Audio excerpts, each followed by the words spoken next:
प्यारे दोस्तों, इस वीडियो पे हम बात करेंगे क्लास 12th फिजिक्स का एक काफ़ी ज़्यादा महत्वपूर्ण प्रश्न, जैसा कि आपने थंबनेल में ही देख लिया होगा। तो आज हम बात करने वाले हैं ट्रांसफार्मर के बारे में। देखिए, जो ये ट्रांसफार्मर टॉपिक है पूरा बोर्ड एग्जाम में आपका 5 नंबर का आता है, ठीक है ना।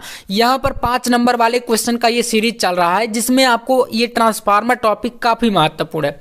इसमें हम लोग बात करेंगे ट्रांसफार्मर क्या है, इसके प्रकार कितने होते हैं, कितने प्रकार का होता है, इसकी कार्य विधि को हम जानेंगे, फिर हम लोग सिद्धांत को जानेंगे। मतलब पूरा टॉपिक जो है ना 5 नंबर में आता है, तो जरूर कर लेना है, क्योंकि आपका यहाँ से आपका न्यूमेरिकल बनेगा या तो ये आपका टॉपिक आएगा। अभी आप पढ़ लीजिए, वरना फिर बाद में आप याद करेंगे। चलिए करते हैं। तो ट्रांसफार्मर होता क्या है पहले वो देखिए, ठीक है ना। तो इसमें आप लिखेंगे ट्रांसफार्मर एक ऐसी युक्ति है जो प्रत्यावर्ती वोल्टता को बढ़ा या घटा देता है। मतलब समझिएगा, देखिए एक प्रकार की ये युक्ति होती है, या एक कहें तो एक प्रकार का ये वर्क करने का इसका प्रोसेस होता है।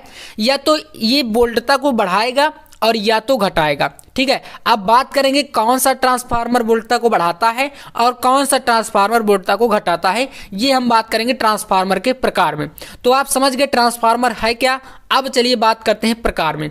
देखिए, इसमें जो प्रकार आपके हैं ना, पहला प्रकार आपका आता है अपचायी ट्रांसफार्मर, ठीक है, याद कर लीजिएगा। एक होता है अपचायी ट्रांसफार्मर और एक होता है उच्चाई ट्रांसफार्मर।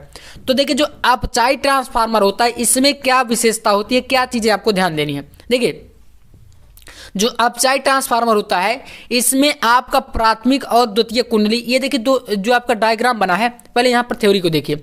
यह ट्रांसफार्मर प्रत्यावर्ती वोल्टता को घटा देता है किंतु धारा के मान को बढ़ा देता है। देखिए, जो हमारा अपचायी ट्रांसफार्मर होता है ये धारा के मान को क्या करेगा, इंक्रीज करेगा, बढ़ाएगा, और जो वोल्टता होती है उसको डिक्रीज करेगा, मतलब घटाएगा। तो अभी आपने ट्रांसफार्मर ने देखा कि वोल्टता को घटाता है बढ़ाता है, तो घटाता कौन है, तो यहां पर आपका अपचायी ट्रांसफार्मर वोल्टता को घटाता है। अब इसका थोड़ा सा चित्र आप ध्यान दीजिएगा। चित्र में क्या देखिए, यहां पर ये पटलित कोण इसमें लगाए जाते हैं, ठीक है ना। ये जो आपको दिख रहा है पतले से ये पटलित कोण एक के ऊपर पट्टी के रूप में रखकर इसको चिपका के बनाया जाता है। अब इसमें एक होता है प्राथमिक कुंडली, एक होता है द्वितीय कुंडली, ठीक है। तो देखिए, जो प्राथमिक कुंडली होती है अपचायी ट्रांसफार्मर की, इसमें फेरों की संख्या अधिक होती है, और जो द्वितीय कुंडली होती है इसमें फेरों की संख्या कम होती है। ये याद रखिएगा, किसमें होता है, तो ये अपचायी ट्रांसफार्मर में, ठीक है ना। अपचायी ट्रांसफार्मर में हमारी जो प्राथमिक कुंडली है इसमें फेरों की संख्या ज्यादा और द्वितीय कुंडली में फेरों की संख्या कम होती है, ठीक है। ये इतना डायग्राम में आपको याद रखना है। ये इस प्रकार से हो गया अपचायी ट्रांसफार्मर। और इसी के जस्ट उल्टा होता है उच्चाई ट्रांसफार्मर। इसमें देखिएगा ऊंचाई में क्या होता है, यहां पर बात करें, यह ट्रांसफार्मर प्रत्यावर्ती वोल्टता को बढ़ाता है और धारा के मान को घटाता है। हमने अभी जस्ट इसमें क्या देखा था कि हमारा जो अपचायी ट्रांसफार्मर था ये वोल्टता को घटा रहा था और धारा को बढ़ा रहा था, लेकिन यहां पर जो उच्चाई ट्रांसफार्मर है ये वोल्टता को बढ़ा देता है और धारा को घटा देता है। जस्ट एक दूसरे के क्या है, अपोजिट है, यानी उल्टा बोल सकते हैं। एक आप याद कर लीजिए, दूसरा अपने आप आपको याद हो जाएगा, ठीक है ना। तो उच्चाई ट्रांसफार्मर में देख सकते हैं पूरा इसका। और हाँ, डायग्राम सबसे इंपॉर्टेंट देखिए, इसका चित्र थोड़ा सा देखिएगा। इसमें भी ये इस प्रकार से एक के ऊपर एक प्लेटें रखकर, मतलब पतली कोण है ये, ठीक है ना, इस प्रकार से रख के पट्टियां रख के ये बनाया जाता है। इसमें द्वितीय कुंडली में फेरों की संख्या ज्यादा होती है, प्राथमिक में कम होती है। और जो हमने अपचाई में देखा था उसमें प्राथमिक में ज्यादा थी और द्वितीय में कम थी। तो एक दूसरे के उल्टा है। मैंने बताया कि एक आप अपचाई को याद कर लीजिए, चाहे उच्चाई को याद कर लीजिए, और दूसरा आप लोग उसी के जस्ट उल्टा कर देंगे, तो ये आपको क्लियर हो जाएगा, ठीक है ना। तो ये आपके इसके प्रकार हो गए। अब हम बात करेंगे इसकी कार्यविधि की। देखिए, कार्यविधि कैसे होती है, थोड़ा सा ध्यान समझिएगा। कार्यविधि काफी इंपॉर्टेंट, बोर्ड एग्जाम में बहुत अच्छे तरीके से पूछा जाता है, ठीक है ना। तो प्रकार हमने देख लिए, होता क्या ये इसको हमने जान लिया। अब कार्यविधि को जानते हैं। देखिए, तो यहां से हेडिंग आप डालेंगे कार्यविधि, ठीक है ना, वर्क प्रोसेस। जब प्राथमिक कुंडली के सिरों के बीच प्रत्यावर्ती वोल्टता लगाई जाती है, यानी कि जब हमारा कोई भी ट्रांसफार्मर, चाहे आप अपचाई ले चाहे उच्चाई ले, इसमें जब हम लोग प्राथमिक कुंडली प्राइमरी कुंडली में वोल्टता लगाएंगे, तो जब लगाते हैं तो यहां पर क्या होता है, तो उस कुंडली में प्रत्यावर्ती धारा बहने लगती है। यानी कि जब हम पहली कुंडली में, जैसे हमारी ये प्राथमिक कुंडली है, ठीक है ना, तो इसमें अगर हम वोल्टता लगाएंगे प्राथमिक कुंडली में, तो इसी कुंडली में प्रत्यावर्ती धारा बहने लगती है, ठीक है ना, वोल्टता लगाने पर। और यह प्रत्यावर्ती धारा कोण में प्रत्यावर्ती चुंबकीय क्षेत्र उत्पन्न कर देता है।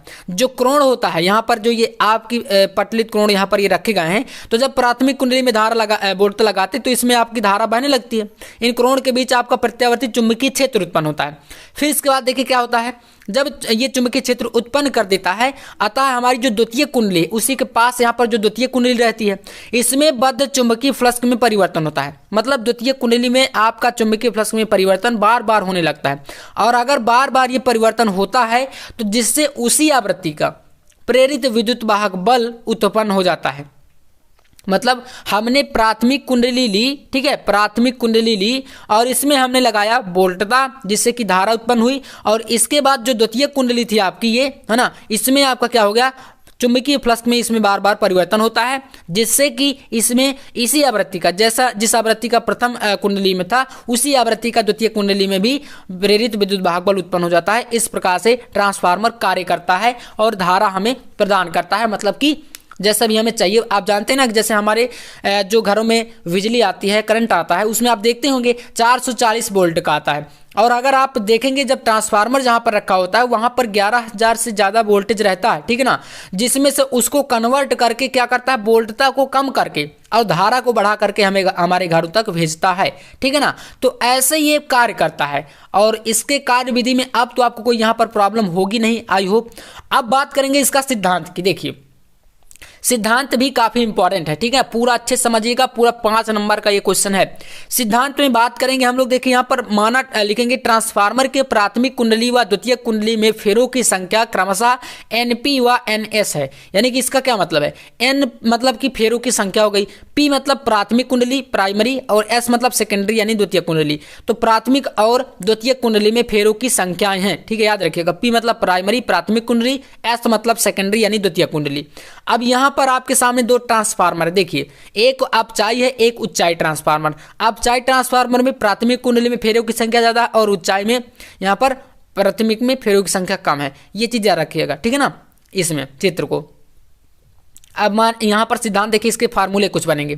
तो यहाँ पर आप लिखेंगे यदि प्राथमिक कुंडली के प्रत्येक फेरे से बद्ध, यानी कि जो पहली कुंडली होती है उसका अगर हमारा फ्लक्स जो है फाई हो, तो फैराडे के विद्युत चुंबकीय प्रेरण नियम से EP इक्वल टू, मतलब प्राथमिक कुंडली में विद्युत वाहक बल, इसको हम लोग EP से डिनोट करेंगे। P मतलब प्राथमिक यानी प्राइमरी, ठीक है ना।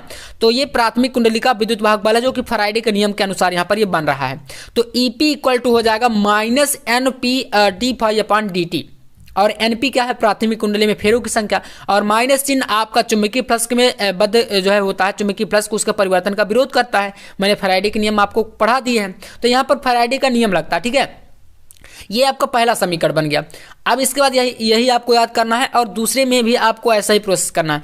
ठीक इसी प्रकार द्वितीय कुंडली में प्रेरित विद्युत वाहक बल उत्पन्न होगा, तो यहाँ पर ES हो जाएगा। भाई साहब द्वितीय कुंडली में प्रेरित विद्युत वाहक बल, इसको हम ES से डिनोट करेंगे, क्योंकि अगर हमारा S का मतलब सेकेंडरी यानी द्वितीय, तो यहाँ पर हो जाएगा ES है, तो इसमें आपका NP की जगह पर NS हो जाएगा, माइनस वैसे ही रहेगा, d∅dt हो जाएगा। ये आपका सेकेंड समीकरण हो गया, ठीक है। तो प्राथमिक के लिए आपके पास ये बन गया, ये वाला P है जहां पर, और द्वितीय के लिए आपके पास ये बन गया, ठीक है ना। तो 2 समीकरण आपके यहां पर आ चुके हैं। चलिए अब यहाँ पर समीकरण 1 व 2 1 में 2 का भाग देने पर, तो समीकरण 1 में आपको ये 1 हो गया और ये 2 हो गया, तो EP/ES हो गया। और बाकी देखिए आपसे बात करें हम, तो यहाँ पर d∅dt ये इसका है, तो ये कैंसिल हो जाएगा। यहाँ पर इसमें भी d∅dt है ये, तो ये भी कैंसिल हो जाएगा, ठीक है ना। तो बचेगा क्या, EP/ES और इधर का आपका NP/NS, और दोनों में माइनस था तो दोनों का माइनस यहाँ पर कैंसिल करा के ये आपका एक सिद्धांत बन गया। तो इसको समीकरण 3 मान लेंगे। ये आपका परिणामन अनुपात इसको बोलते हैं। अगर आपको फेरों की संख्या दी हुई होगी और एक विद्युत वाहक बल दिया होगा किसी कुंडली का, तो आप एक निकाल सकते हैं। या तो विद्युत वाहक बल दिए होंगे और आपको फेरों की संख्या निकालनी होगी, तो ये फार्मूला आपको काम आएगा। याद कर लीजिएगा, एक सूत्र है ये, ठीक है ना, काफी महत्वपूर्ण है। तो ये सूत्र भी आपके काम आएंगे, क्योंकि न्यूमेरिकल भी बनता है, न्यूमेरिकल मैं आपको कराऊंगा। इसके बाद देखिए क्या लिखना है यहाँ पर, यदि प्राथमिक कुंडली का प्रतिरोध नगण्य हो, यानी कि जो हमारी प्राइमरी कुंडली है इसमें अगर जो प्रतिरोध है वो नगण्य हो तो प्रेरित विद्युत वाहक बल ईपी उसके सिरों के बीच आरोपित प्रत्यावर्ती वोल्टता वीपी के बराबर होगी। इसी प्रकार प्रत्यावर्ती जो धारा होती है द्वितीयक कुंडली में ईएस वोल्टता वीएस के बराबर हो जाती है। यहाँ पर थ्योरी में ध्यान मत दीजिए, आप इधर आइए। हमने अभी क्या निकाला था, ईपी अपॉन ईएस बराबर एनपी अपॉन एनएस। जस्ट आपको मैंने निकाल के भी बताया, यहाँ पर देख सकते हैं, ठीक है ना, समीकरण 3 में। और यही चीज यहाँ पर बताया गया है कि अगर हमारा ये सिद्धांत है इस प्रकार से परिणाम अनुपात, तो यहाँ पर आपका जो प्राथमिक कुंडली में वोल्टेज है और जो द्वितीय कुंडली में वोल्टेज है ये भी इन दोनों के इक्वल होगा, ठीक है ना। तो यहाँ पर आपका इसके बराबर में वीपी हो गया, इसके बराबर में वीएस हो गया, ठीक है। तो ये तीन चीजें इकट्ठा हो गई। अब ये तीनों आपको काम आएंगे। जैसे कि आप यहाँ पर चाहते हैं अगर द्वितीय कुंडली में अगर शक्ति निकालना चाहते हैं तो यहाँ पर ES अपॉन IS इंटू यहाँ पर होगा प्राथमिक कुंडली में शक्ति बराबर होता है द्वितीय कुंडली में शक्ति, ये बराबर का चिन्ह यहाँ पर लगा है, ठीक है ना, यहाँ पर। और इसका देखिए प्राथमिक कुंडली और द्वितीय कुंडली में शक्ति कैसे होती है, द्वितीयक में ES इंटू IS धारा हो गया और ये विद्युत वाहक बल हो गया, दोनों का गुणा करवा देते तो शक्ति निकल आती है, ठीक है ना। और प्राथमिक में इसी प्रकार से ईपी गुणे आईपी, है ना। तो ये होता है फार्मूला एक अलग तरीके से। और इस फार्मूले से आप ये बना सकते हैं, यहाँ पर ये जो रखा कैसे बना, देखिए ईपी है और ये ES ईपी, ठीक है ना, दो हैं। अगर आप ES के बटे में EP को यहाँ पर ले आएंगे तो ES अपॉन EP बनेगा, और ये IP के बटे में IS को यहाँ पर ले जाएंगे तो IP अपॉन IS ये बन जाएगा। तो ये आपका शक्ति से एक फार्मूला नया ये तैयार हो चुका है। तो देखिए कितने फार्मूले आपको याद करना है। पहला ये आपको याद कर लेना है, न्यूमेरिकल में बहुत ज़्यादा काम आएगा। दूसरा आपको यहाँ पर इसको याद कर लेना है, मतलब अगर चार चीज़ें आपको आपसे कोई तीन चीज़ें दी रहेंगी और एक आपको निकालना पड़ेगा तो ये काम आएगा, या तो मतलब रहेगा पूरा इक्वल, ठीक है ना। इसको पूरा याद करना है और इसको आपको नीचे वाले को पूरा याद कर लेना है, ये आपको काफ़ी काम आएगा। और इतना आप लोग ट्रांसफार्मर का डायग्राम समझ लीजिएगा, प्राथमिक द्वितीयक में फेरों की संख्या किस में ज़्यादा किस में कम होती है, ये भी आपको समझ लेना है। एक बार फिर से देख लीजिए, आप चाय में प्राथमिक कुंडली में ज़्यादा होते फेरे और द्वितीयक में कम होते हैं, और जो ऊंचाई होता है इसमें द्वितीयक में ज़्यादा होते हैं और प्राथमिक में कम होते हैं। और यहाँ पर वोल्टता कौन घटाता है, तो देख सकते हैं ऊंचाई आपका ये वोल्टता को बढ़ा देता है और धारा को घटा देता है। और जो आपका अपचाई ट्रांसफार्मर होता है ये आपका वोल्टता को घटाता है और धारा के मान को बढ़ा देता है। तो यहाँ पर यार आवाज़ थोड़ा सा मिस्टेक हो रही है क्योंकि काफ़ी लगातार आपके लिए मेहनत कर रहा हूं, तो आप समझ सकते हैं।